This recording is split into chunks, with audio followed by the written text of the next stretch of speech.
बहुत ही ਸਤਿਕਾਰਯੋਗ ਅਧਿਆਪਕ ਸਾਹਿਬਾਨ, ਸਿੱਧੂ ਸਟੱਡੀ ਪੁਆਇੰਟ 'ਤੇ ਤੁਹਾਡਾ ਬਹੁਤ-ਬਹੁਤ ਸਵਾਗਤ ਹੈ। ਅੱਜ ਨਿਸ਼ਠਾ ਕੋਰਸ ਦੇ ਅਧੀਨ ਕੋਰਸ 7 ਮੁੱਢਲੀਆਂ ਜਮਾਤਾਂ ਵਿੱਚ ਬਹੁਭਾਸ਼ਾਈ ਸਿੱਖਿਆ ਸ਼ੁਰੂ ਕਰਦੇ ਹਾਂ। ਸ਼ੁਰੂ ਕਰਨ ਤੋਂ ਪਹਿਲਾਂ ਵੀਡੀਓ ਨੂੰ ਲਾਈਕ ਜ਼ਰੂਰ ਕਰਿਓ, ਚੈਨਲ ਨੂੰ ਸਬਸਕ੍ਰਾਈਬ ਕਰਨਾ। ਪਹਿਲਾ ਪ੍ਰਸ਼ਨ, ਕਿਉਂ ਐਲੀਮੈਂਟਰੀ ਸਕੂਲ ਦੇ ਸ਼ੁਰੂਆਤੀ ਸਾਲਾਂ ਵਿੱਚ ਲਗਭਗ 25% ਬੱਚੇ ਸਿੱਖਣ ਵਿੱਚ ਕਾਫੀ ਜ਼ਿਆਦਾ ਪਛੜੇ ਰਹਿੰਦੇ ਹਨ?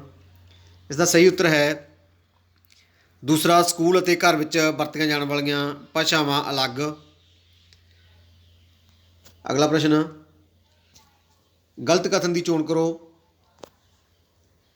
ਇਹਨਾਂ ਦੇ ਵਿੱਚੋਂ ਗਲਤ ਕਥਨ ਹੈ, ਮਾਤ ਭਾਸ਼ਾ ਰਾਹੀਂ ਸਿੱਖਣ ਦੇ ਨਾਲ ਬੱਚਿਆਂ ਨੂੰ ਸਾਰੇ ਵਿਸ਼ਿਆਂ ਨੂੰ ਸਿੱਖਣ ਦੇ ਵਿੱਚ ਕਠਿਨਾਈ ਜਾਂ ਕੁਝ ਇਸ ਤਰ੍ਹਾਂ ਦਾ ਹੋ ਸਕਦਾ ਹੈ।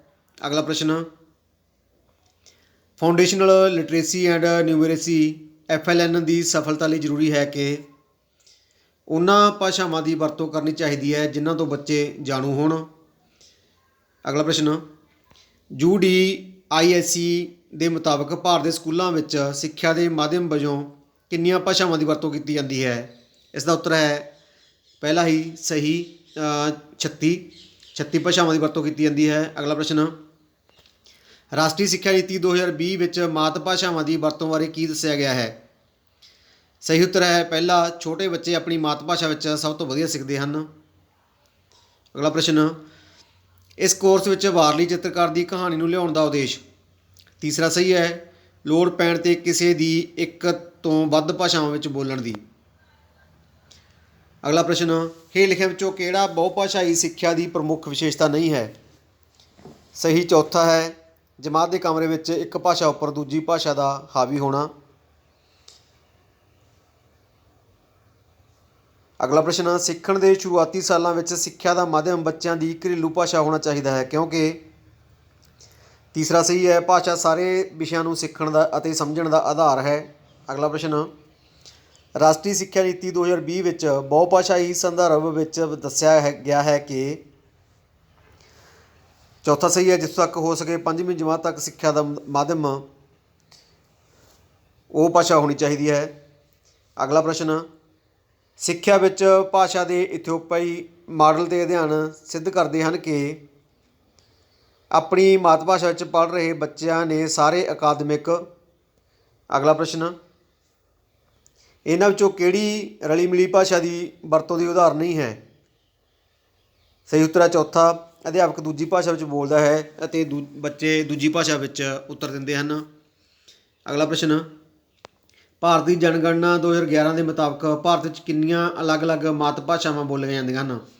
ਸਹੀ ਉੱਤਰ ਦੂਸਰਾ, 1369। ਅਗਲਾ ਪ੍ਰਸ਼ਨ, ਇਹਨਾਂ ਵਿੱਚੋਂ ਕਿਹੜਾ ਦੂਜੀ ਭਾਸ਼ਾ ਨੂੰ ਸਿਖਾਉਣ ਦਾ ਪ੍ਰਮੁੱਖ ਸਿਧਾਂਤ ਨਹੀਂ ਹੈ?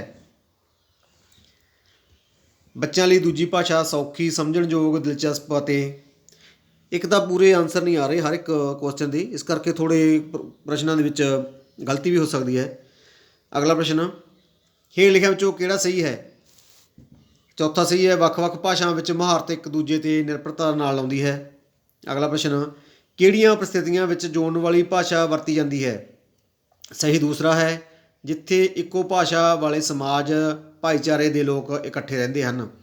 ਅਗਲਾ ਪ੍ਰਸ਼ਨ, ਕਮਲਾ ਰਾਜਸਥਾਨ ਦੇ ਕੋਟਾ ਜ਼ਿਲ੍ਹੇ ਵਿੱਚ ਰਹਿੰਦੀ ਹੈ ਅਤੇ ਘਰ ਵਿੱਚ ਹਡੋਟੀ ਬੋਲਦੀ ਹੈ। ਉਹ ਜਮਾਤ ਸ਼ੁਰੂ ਹੋਣ ਤੋਂ 4 ਮਹੀਨਿਆਂ ਬਾਅਦ ਪਹਿਲੀ ਜਮਾਤ ਵਿੱਚ ਦਾਖਲ ਹੋਈ ਹੈ। ਅੱਜ ਸਕੂਲ ਵਿੱਚ ਉਸ ਦਾ ਪਹਿਲਾ ਦਿਨ ਹੈ। ਤੁਸੀਂ ਕੀ ਕਰੋਗੇ ਤਾਂ ਜੋ ਉਸ ਨੂੰ ਜਮਾਤ ਦੇ ਵਿੱਚ ਸਮਾਯੋਜਨ ਕਰਨ ਵਿੱਚ ਸਹਾਇਤਾ ਮਿਲੇ? ਇਸ ਤਰ੍ਹਾਂ ਦਾ ਹੈ। ਇਸ ਦਾ ਸਹੀ ਉੱਤਰ ਚੌਥਾ, ਮੈਂ ਉਸ ਨਾਲ ਹਡੋਟੀ ਵਿੱਚ ਅਨੌਪਚਾਰਕ ਤੌਰ 'ਤੇ ਗੱਲਬਾਤ ਕਰਾਂਗਾ। ਅਗਲਾ ਪ੍ਰਸ਼ਨ, ਕਮਲਾ ਜੀ ਦੂਜੀ ਜਮਾਤ ਦੇ ਵਿਦਿਆਰਥੀਆਂ ਨੂੰ ਹਿੰਦੀ ਸਿਖਾਉਣਾ ਚਾਹੁੰਦੇ ਹਨ, ਉਸ ਨੂੰ ਹੇਠ ਲਿਖੀਆਂ ਵਿੱਚੋਂ ਕਿਹੜੀਆਂ ਰਣਨੀਤੀਆਂ ਦੀ ਵਰਤੋਂ ਕਰਨੀ ਚਾਹੀਦੀ ਹੈ? ਪਹਿਲਾ ਹੀ ਸਹੀ ਹੈ, ਬੱਚਿਆਂ ਦੀ ਸਮਝ ਦੇ ਪੱਧਰ ਦੇ ਮੁਤਾਬਕ ਹਿੰਦੀ ਭਾਸ਼ਾ ਦੀ ਵਰਤੋਂ ਕਰਨਾ। ਭਾਸ਼ਾ ਨੂੰ ਪੜ੍ਹਾਉਣ ਬਾਰੇ ਗਲਤ ਧਾਰਨਾ ਚੁਣੋ। ਗਲਤ ਧਾਰਨਾ ਇਹ ਹੈ, ਜਿੰਨੀ ਜਲਦੀ ਬੱਚਿਆਂ ਨੂੰ ਅਣਜਾਣ ਭਾਸ਼ਾ ਵਿੱਚ ਪੜ੍ਹਨ ਲਈ ਕਿਤਾਬਾਂ ਦੇਣੀਆਂ। ਕਿਤਾਬਾਂ ਪੜ੍ਹਾਉਣ ਅਤੇ ਸਿਖਾਉਣ ਲਈ ਸਮੱਗਰੀ ਅਤੇ ਅਧਿਆਪਨ ਵਿੱਚ ਰਸਮੀ ਤੌਰ 'ਤੇ ਵਰਤੀ ਜਾਂਦੀ ਭਾਸ਼ਾ ਨੂੰ ਕੀ ਕਿਹਾ ਜਾਂਦਾ ਹੈ? ਸਹੀ ਉੱਤਰ ਦੂਸਰਾ, ਸਿੱਖਿਆ ਦਾ ਮਾਧਿਅਮ। ਅਗਲਾ ਪ੍ਰਸ਼ਨ, ਅਸਾਮ ਦੇ ਚਾਹ ਦੇ ਬਾਗਾਂ ਵਿੱਚ ਕੰਮ ਕਰਨ ਵਾਲੇ ਆਦਿਵਾਸੀ ਸਮਾਜ ਭਾਈਚਾਰਿਆਂ ਦੁਆਰਾ ਗੱਲਬਾਤ ਕਰਨ ਲਈ ਵਰਤੀ ਜਾਂਦੀ ਭਾਸ਼ਾ ਨੂੰ? ਕੀ ਕਿਹਾ ਜਾਂਦਾ ਹੈ? ਤੀਸਰਾ ਸਹੀ ਹੈ, ਜੋੜਨ ਵਾਲੀ ਲਿੰਕ ਭਾਸ਼ਾ ਕਿਹਾ ਜਾ ਸਕਦਾ ਹੈ। ਅਗਲਾ ਪ੍ਰਸ਼ਨ, ਭਾਰਤ ਦੀ ਜਨਗਣਨਾ 2011 ਨੇ ਇਹ ਸਿੱਧ ਕੀਤਾ ਕਿ ਸਹੀ ਉੱਤਰ ਹੈ ਪਹਿਲਾ, ਜ਼ਿਆਦਾਤਰ ਲੋਕ ਇੱਕ ਤੋਂ ਵੱਧ ਭਾਸ਼ਾ ਬੋਲਦੇ ਹਨ। ਅਗਲਾ ਪ੍ਰਸ਼ਨ, ਰਚਨਾਤਮਕ ਗਿਆਨ ਨੂੰ ਸਮਝ ਕੇ ਵਿਕਸਿਤ ਕੀਤਾ ਜਾ ਸਕਦਾ ਹੈ। ਸਹੀ ਉੱਤਰ ਹੈ ਦੂਸਰਾ, ਮਿਆਰੀ ਭਾਸ਼ਾ।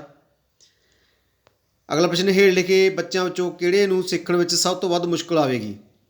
ਸਹੀ ਉੱਤਰ ਦੂਸਰਾ, ਰਮੇਸ਼, ਜੋ ਆਪਣੇ ਪਰਿਵਾਰ ਅਤੇ ਭਾਈਚਾਰੇ ਵਿੱਚ ਭੋਜਪੁਰੀ ਬੋਲਦੀ ਹੈ ਅਤੇ ਸਕੂਲ ਦੇ ਵਿੱਚ ਉਸਨੂੰ ਅੰਗਰੇਜ਼ੀ ਮਾਧਿਅਮ ਦੇ ਵਿੱਚ ਸਿਖਾਈ ਜਾਂਦੀ ਹੈ, ਇਸ ਤਰ੍ਹਾਂ ਦਾ।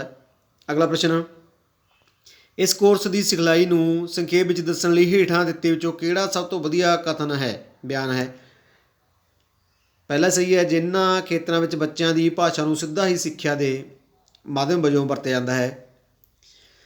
ਹੇਠ ਲਿਖੀਆਂ ਰਣਨੀਤੀਆਂ ਵਿੱਚੋਂ ਦੂਜੀ ਭਾਸ਼ਾ ਪੜ੍ਹਾਉਣ ਲਈ ਕਿਹੜੀਆਂ ਸ਼ੁਰੂ ਦੇ ਬੁਨਿਆਦੀ ਸਾਲਾਂ ਵਿੱਚ ਕਾਰਗਰ ਨਹੀਂ ਹਨ?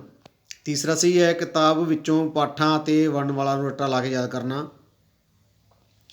ਹੇਠ ਲਿਖੇ ਕਥਨਾਂ ਵਿੱਚੋਂ ਬਹੁਭਾਸ਼ਾਈ ਸਿੱਖਿਆ ਬਾਰੇ ਕਿਹੜਾ ਕਥਨ ਸਹੀ ਨਹੀਂ ਹੈ? ਚੌਥਾ, ਜਿੰਨੀ ਜ਼ਿਆਦਾ ਦੇਰ ਲਈ ਪਹਿਲੀ ਭਾਸ਼ਾ ਪੜ੍ਹਾਉਣ ਅਤੇ ਸਿਖਾਉਣ ਦੀ। ਅਗਲਾ ਪ੍ਰਸ਼ਨ, ਹੇਠ ਲਿਖਿਆਂ ਵਿੱਚੋਂ ਕਿਹੜਾ ਕਥਨ ਰਾਸ਼ਟਰੀ ਸਿੱਖਿਆ ਨੀਤੀ 2020 ਦੇ ਵਿੱਚ ਨਹੀਂ ਆਉਂਦਾ? ਦੂਸਰਾ, ਬੱਚਿਆਂ ਨੂੰ ਘੱਟੋ ਘੱਟ 5ਵੀਂ ਜਮਾਤ ਤੱਕ ਆਪਣੀਆਂ ਮਾਤ ਭਾਸ਼ਾਵਾਂ ਭਾਸ਼ਾ ਸਿੱਖਣ ਦੀ ਸਾਂਝੀ ਬੁਨਿਆਦੀ ਕੁਸ਼ਲਤਾ ਸਿਧਾਂਤ ਦਾ ਪ੍ਰਸਤਾਵ ਕਿਸ ਨੇ ਦਿੱਤਾ ਹੈ? ਜਿਮ ਕਮਿੰਸ ਨੇ। ਪਹਿਲਾ ਹੀ ਸਹੀ ਹੈ। ਬਹੁਭਾਸ਼ਾਈ ਸਿੱਖਿਆ ਬਾਰੇ ਹੇਠਾਂ ਦਿੱਤੇ ਕਥਨਾਂ ਵਿੱਚੋਂ ਕਿਹੜਾ ਸਹੀ ਹੈ? ਦੂਸਰਾ, ਜਦੋਂ ਕਿਸੇ ਨਵੀਂ ਭਾਸ਼ਾ ਨੂੰ ਸਿੱਖਿਆ ਦੇ ਮਾਧਿਅਮ ਵਜੋਂ ਸ਼ਾਮਲ ਕੀਤਾ ਜਾਵੇ। ਅਗਲਾ ਪ੍ਰਸ਼ਨ, ਕੌਣ ਸਕੂਲਾਂ ਵਿੱਚ ਵਰਤੀ ਜਾਣ ਵਾਲੀ ਭਾਸ਼ਾ ਦੇ ਕਾਰਨ ਸਿੱਖਣ ਵਿੱਚ ਪਛੜਿਆ ਨਹੀਂ ਰਹਿੰਦਾ? ਦੂਸਰਾ, ਅੰਗਰੇਜ਼ੀ ਮਾਧਿਅਮ ਸਕੂਲਾਂ ਵਿੱਚ ਪੜ੍ਹਨ ਵਾਲੇ ਬੱਚੇ ਜਿਨ੍ਹਾਂ ਦੇ ਘਰ ਦੇ ਵਿੱਚ ਵੀ ਅੰਗਰੇਜ਼ੀ ਬੋਲੀ ਜਾਂਦੀ ਹੈ। ਅਗਲਾ ਪ੍ਰਸ਼ਨ, ਅਸੀਂ ਆਪਣੀ ਰੋਜ਼ਾਨਾ ਦੀ ਜ਼ਿੰਦਗੀ ਵਿੱਚ ਕਿਹੋ ਜਿਹੀ ਭਾਸ਼ਾ ਦੀ ਵਰਤੋਂ ਕਰਦੇ ਹਾਂ? ਇਸ ਦਾ ਸਹੀ ਉੱਤਰ ਹੈ ਰਲੀ ਮਿਲੀ ਭਾਸ਼ਾ। ਪਹਿਲਾ ਹੀ ਸਹੀ ਹੈ। ਪੜ੍ਹਾਉਣ ਵਿੱਚ ਪਹਿਲੀ ਭਾਸ਼ਾ ਦੀ ਵਰਤੋਂ ਕਰਨ ਨਾਲ ਪਹਿਲਾ ਹੀ ਸਹੀ ਹੈ, ਸਾਰੇ ਵਿਸ਼ਿਆਂ ਨੂੰ ਬਿਹਤਰ ਸਿੱਖਣ ਵਿੱਚ ਮਦਦ ਮਿਲਦੀ ਹੈ। ਗਿਆਨ ਦੀ ਸਿਰਜਣਾ ਲਈ ਕਿਹੜੀ ਭਾਸ਼ਾ ਕਾਰਗਰ ਜਾਂ ਪ੍ਰਭਾਵਸ਼ਾਲੀ ਹੈ?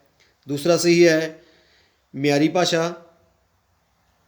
ਬਹੁਭਾਸ਼ਾਈ ਦਾ ਅਰਥ ਹੈ ਦੂਸਰਾ, ਕਿਸੇ ਵਿਅਕਤੀ ਦੁਆਰਾ ਦੋ ਜਾਂ ਦੋ ਤੋਂ ਵੱਧ ਭਾਸ਼ਾਵਾਂ ਦੀ ਵਰਤੋਂ ਕਰਨਾ। ਇਹ ਹਰ ਰਾਜ ਅਤੇ ਰਾਜ ਦੇ ਅੰਦਰ ਹਰੇਕ ਸਥਾਨਕ ਸੰਸਥਾ ਦੀ ਕੋਸ਼ਿਸ਼ ਹੋਣੀ ਚਾਹੀਦੀ ਹੈ ਕਿ ਭਾਸ਼ਾ ਦੇ ਆਧਾਰ 'ਤੇ ਘੱਟ ਗਿਣਤੀ ਸਮੂਹਾਂ ਨਾਲ ਸੰਬੰਧਿਤ ਬੱਚਿਆਂ ਨੂੰ ਸਿੱਖਿਆ ਦੇ ਮੁੱਢਲੇ ਸ਼ੁਰੂਆਤੀ ਪੜਾਅ 'ਤੇ ਮਾਤ ਭਾਸ਼ਾ ਵਿੱਚ ਸਿੱਖਿਆ ਲਈ ਤਿਆਰ ਕੀਤਾ ਜਾਵੇ। ਸਹੀ ਉੱਤਰ ਦੂਸਰਾ, ਭਾਰਤ ਦਾ ਸੰਵਿਧਾਨ। ਗਲਤ ਕਥਨ ਚੁਣੋ। ਇਹਨਾਂ 'ਚ ਗਲਤ ਹੈ, ਜੇ ਬੱਚੇ ਮਾਤ ਭਾਸ਼ਾ ਵਿੱਚ ਸਿੱਖਦੇ ਹਨ ਤਾਂ ਉਹਨਾਂ ਨੂੰ ਹੋਰ ਭਾਸ਼ਾਵਾਂ ਸਿੱਖਣ ਵਿੱਚ ਕਠਿਨਾਈ ਜਾਂ ਇਸ ਤਰ੍ਹਾਂ ਦੀ ਅੱਗੇ ਲਾਈਨ ਹੈ। ਸਿੱਖਣ ਦੀ ਪ੍ਰਕਿਰਿਆ ਹੌਲੀ ਹੌਲੀ ਜਾਣੂ ਤੋਂ ਅਣਜਾਣ ਭਾਸ਼ਾ ਵੱਲ ਜਾਣੀ ਚਾਹੀਦੀ ਹੈ। ਇਹ ਵਿਚਾਰ ਕਿਸ ਵਿੱਚ ਦਿੱਤਾ ਗਿਆ ਹੈ? ਪਹਿਲਾ ਹੀ ਸਹੀ ਹੈ, NCF 2005 ਦੇ ਵਿੱਚ। ਪਹਿਲੀ ਭਾਸ਼ਾ ਸ਼ਬਦ ਤੋਂ ਤੁਹਾਡਾ ਕੀ ਮਤਲਬ ਹੈ? ਸਹੀ ਉੱਤਰ ਹੈ ਪਹਿਲਾ, ਜਿਹੜੀ ਭਾਸ਼ਾ ਬੱਚੇ ਸਮਝਦੇ ਹਨ। ਹੇਠ ਲਿਖਿਆਂ ਵਿੱਚੋਂ ਕਿਹੜਾ ਬਹੁਭਾਸ਼ਾਈ ਸਿੱਖਿਆ ਦਾ ਫਾਇਦਾ ਨਹੀਂ ਹੈ? ਦੂਸਰਾ, ਪਹਿਲੀ ਜਮਾਤ ਤੋਂ ਅੰਗਰੇਜ਼ੀ ਵਿੱਚ ਪੜ੍ਹਨਾ ਅਤੇ ਲਿਖਣਾ ਸਿੱਖਣਾ। ਖੋਜਕਾਰ ਵਿਗਿਆਨੀ ਵੁਲਫ ਤਰਕ ਦਲੀਲ ਦਿੰਦਾ ਹੈ ਕਿ ਸਿੱਖਿਆ ਵਿੱਚ ਭਾਸ਼ਾ ਹੀ ਸਭ ਕੁਝ ਨਹੀਂ ਹੈ, ਪਰ ਭਾਸ਼ਾ ਤੋਂ ਬਿਨਾਂ ਸਿੱਖਿਆ ਵਿੱਚ ਸਭ ਕੁਝ ਵੀ ਨਹੀਂ। ਪਹਿਲਾ ਹੀ ਸਹੀ ਸੀ। ਇਹ ਸਨ ਅੱਜ ਦੇ ਨਿਸ਼ਠਾ ਕੋਰਸ 7 ਦੇ ਉੱਤਰ। ਵੀਡੀਓ ਨੂੰ ਅੰਤ ਤੱਕ ਦੇਖਣ ਲਈ ਤੁਹਾਡਾ ਬਹੁਤ ਬਹੁਤ ਧੰਨਵਾਦ।